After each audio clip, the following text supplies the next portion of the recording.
कई इस देश की संस्कृति, कई ऐसी बातें हैं आज इस देश के लोगों को ही नहीं पता।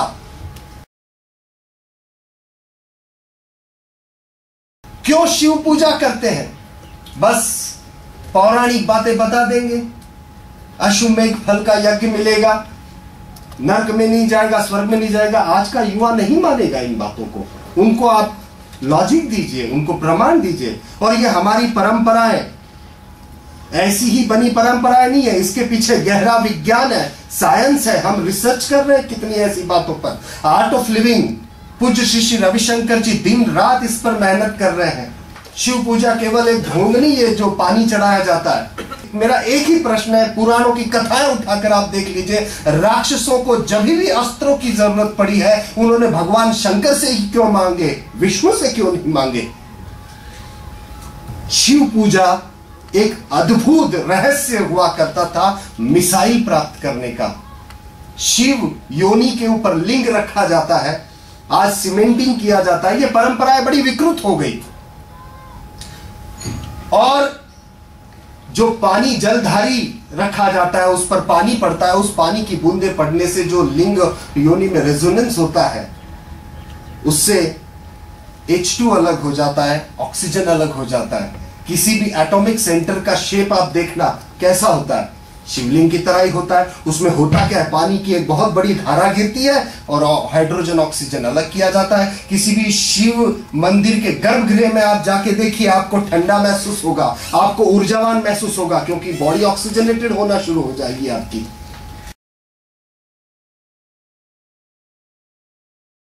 हमारे एक डॉक्टर DK हरी भारतविज्ञान.com पे आप कभी सर्च भी करना, ऐसे बहुत सारे रिसर्च हमने करके रखे हैं। राम सेतु था, राम जी के जन्म की तारीख, कृष्ण के जन्म की तारीख, तिथि वगैरह सब कुछ रिसर्च करके उन्होंने रखा है। और राम सेतु की जो लड़ाई चल रही है उसके अगेंस्ट भी उन्होंने केस करके रखा है और सुप्रीम कोर्ट में पिटीशन दायर की है। तो ऐसे कई रिसर्च है। क्यों महिलाएं मांग भरती थी, क्यों पैर के दूसरे उंगली में बिछी पहनी जाती थी और चांदी की ही शादी के बाद ही क्यों, शादी के पहले क्यों नहीं? और अगर शादी के बाद महिलाएं मांग भरती है तो शादी पुरुष की भी होती थी, वो क्यों मांग नहीं भरता? इसके पीछे गहरा विज्ञान है मित्रों। ये ऐसी ही थोपी गई परंपराएं नहीं है, हमें समझ नहीं है, या हमने अपने आने वाली पीढ़ियों को, इस वर्तमान की पीढ़ी को समझाया नहीं, क्योंकि हमें खुद को भी पता नहीं है। क्यों? क्योंकि इनको बीच में तोड़ा गया, इस धारा को तोड़ा गया, इस देश को तोड़ना था इसलिए। क्यों सूर्य ग्रहण में नदी में जाकर स्नान करते हैं? क्यों घर के आंगन में तुलसी रखी जाती है? क्योंकि तुलसी एक ऐसा पौधा है 24 घंटे ऑक्सीजन देता है। ऐसे कहते तुलसी रखोगे तो लक्ष्मी माता का कृपा होगी। तो ऐसा, इसका ये मतलब नहीं है आपने तुलसी रख दी और दूसरे दिन लक्ष्मी जी मर्सिडीज में आ गई और कह रही चंदूलाल 10 करोड़। सबसे बड़ी लक्ष्मी जो है वो हमारा स्वास्थ्य है। 50 करोड़ रुपए बैंक में पड़े हैं और आप उसको भोग नहीं सकते। आपका नौकर रामू 10 गुलाब जामुन खाता है और आप देख रहे हो। तो तुलसी घर में यदि रखते हैं तो ऑक्सीजनेटेड रहता है पूरा वातावरण। और फर्स्ट एड के लिए तुलसी बहुत उपयुक्त है। श्वास के माध्यम से जो ऑक्सीजन जाता है, ब्रेन सेल्स हमारे बहुत एक्टिव होते हैं, उससे शार्प होते हैं।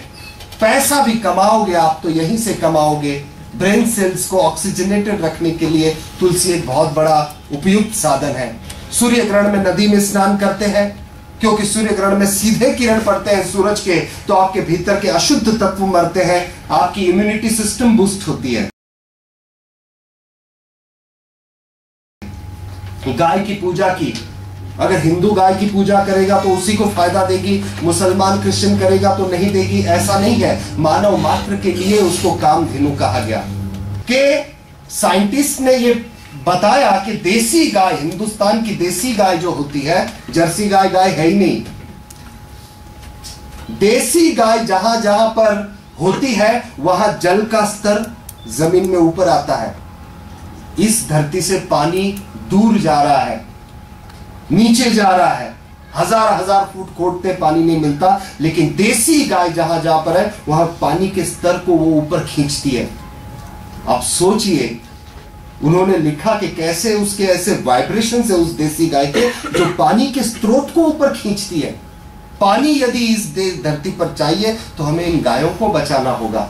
दूसरा, यज्ञों की परंपरा से हम जुड़े हुए हैं। गीता भी यज्ञ की बात करती है कि यज्ञ से ही पर्जन्य आता है, यह बरसात आती है। ये केवल ढोंग नहीं है हम जो यज्ञ करते हैं, यह प्रमाणित है। 1 तोला देसी गाय का घी जब जलता है तो 1 टन वायुमंडल, ऑक्सीजन जो होता है उस वायुमंडल को वो प्यूरिफाई करता है। 1 तोला गाय का, देसी गाय का। और इसके प्रमाण है, ये ऐसी ठोकी हुई बातें नहीं है। पेरू करके एक देश है जहां पर केले की खेती होती है, वहां सड़ रहे थे केले। कई उन्होंने उपाय किए, कई पेस्टिसाइड यूज किए, लेकिन वो सड़न नहीं रुकी उस केले की खेती की। तब भारत से एक अग्निहोत्री वहां पर गए और अग्निहोत्र का उन्होंने कहा कि इसका आप कीजिए तो इससे ये सड़न रुक जाएगी। तो उन्होंने पहले एक छोटा सा खेती का टुकड़ा दिया और वहां पर उन्होंने अग्निहोत्र किया।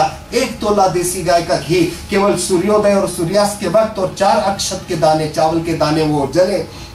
उससे जो वायु निकली उसने पूरे 200 एकड़ के उस एरिया को उससे रोग मुक्त कर दिया। और आज उस पेरू ने उस अग्निहोत्र को राष्ट्रीय कार्यक्रम बना लिया है। लेकिन ये देश इस बात को जानता नहीं। ये देश पेस्टिसाइड पे लगा हुआ है। बहुत उदाहरण दे सकता हूं। चूड़ियां क्यों पहनते हैं, कान में क्यों पहनते हैं, कर्ण भेदन क्यों करते हैं, 16 संस्कार गर्भ के, बहुत सारी ऐसी बातें पर बहुत ज्यादा वक्त लगेगा, क्योंकि इतनी अगाध और अनंत है हमारी संस्कृति जो शब्दों में व्यक्त नहीं हो सकती। शब्दों में व्यक्त नहीं हो सकती। इसीलिए तो वेदों ने कहा चरे व्यति साधकों के। अब आप खुद चले और अनुभव करें।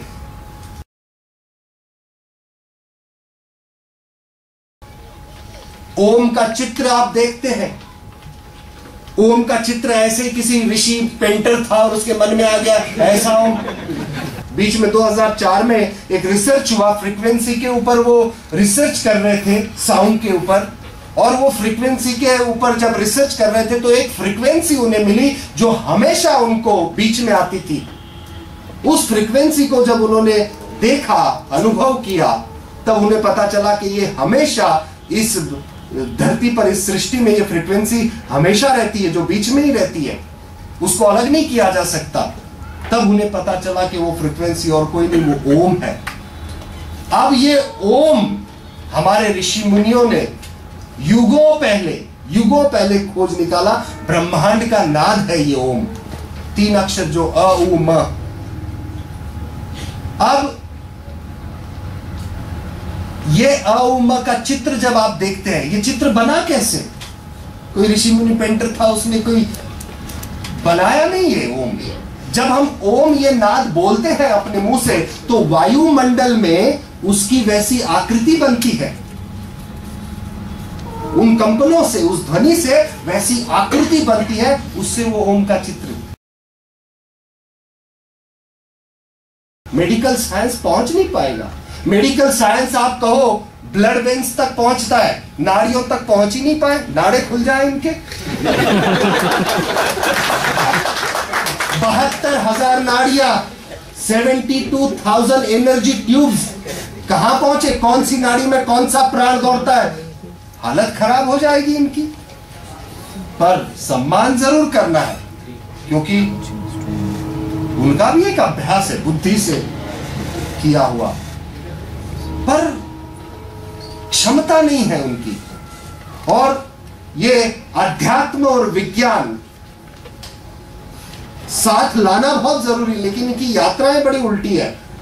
क्योंकि विज्ञान कहता है पहले बताओ तब मानेंगे, और अध्यात्म कहता है कि पहले मानो तब दिखेगा।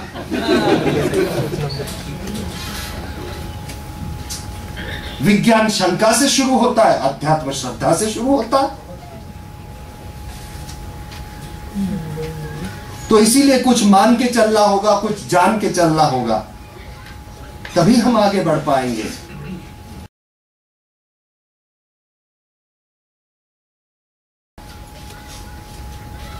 ये हमारे जो वर्णमालाएं बनी हैं, अक्षर बने हैं, बड़े वैज्ञानिक ढंग से बने हुए हैं, क ख ब ब म। तो ये 4 प्रकार बनाए इन जीवों के। नभचर, आकाश में उड़ने वाले पंछी जो होते हैं, नभचर, नभ यानी आकाश। उसके बाद जलचर यानी पानी में जो होते हैं जीव वो। उसके बाद उभयचर यानी जमीन पर खड़े होकर चलते हैं वो। और थलचर यानी जमीन पर रेंगने वाले जीव होते हैं वो। ये जो 4 वर्ग बताए, 4 अलग अलग योनियां बताई, इसमें ये जो वर्णमाला है क ख ग घ ग, ये कंठ से ही ये स्वर निकलते हैं। और ये केवल नभचर जो होते हैं, आकाश में उड़ने वाले, वो ही बोलते हैं क ख ग घ च छ ज। ये इतना तक ही बोल पाएंगे, इससे आगे की वर्णमाला ये नहीं बोल पाते। अब आइए जलचर में, त थ द ध ढ ढ न, यह है तालव्य, जीभ आपकी तालू में लगती है। ये केवल जल में रहने वाले जंतु ही बोल पाएंगे। उसके बाद आइए उभयचर, प फ ब भ म, ये केवल उभयचर, गाय, हाथी, कुत्ते, अम्मा, भौ भौ, ये सब प फ ब भ म म, ये केवल उभयचर। और उसके बाद है जमीन पर रेंगने वाले थलचर, स स श श ज स य र ल अक्षर, सांप से करता है और चीची ये सब सर सर सर सर ये सब करते हैं, छिपकली वगैरह, ये थलचर हुए। मित्रों आप देखो अलग अलग इन जीवों के प्रकार, और वो केवल इतने तक की वर्णमाला बोल पाएंगे, इतने तक की वर्णमाला बोल पाएंगे, इतने तक की वर्णमाला बोल पाएंगे। कैसे विभाग कहां पहुंच पाएगा ये विज्ञान। और मनुष्य एक ही ऐसा प्राणी है जो इन सभी वर्णमाला को बोल सकता है, इसीलिए इसको मुक्ति का साधन भी कहा गया। सभी वर्णमाला को बोल सकता है, और इन सभी वर्णमालाओं को लेकर अगर कोई भाषा बनी है इस धरती के ऊपर, वो है संस्कृत भाषा। और आज इंग्लैंड की एक यूनिवर्सिटी ने उसे संस्कृत को कहा है कि विश्व की सर्वोत्तम भाषा यदि कोई है तो ये संस्कृत भाषा है, क्योंकि ये मल्टीलिंग्विस्टिक लैंग्वेज है, जिसमें जीभ हर कोने में आपकी जाती है, जीभ हर कोने में जाकर एक्सरसाइज करती है।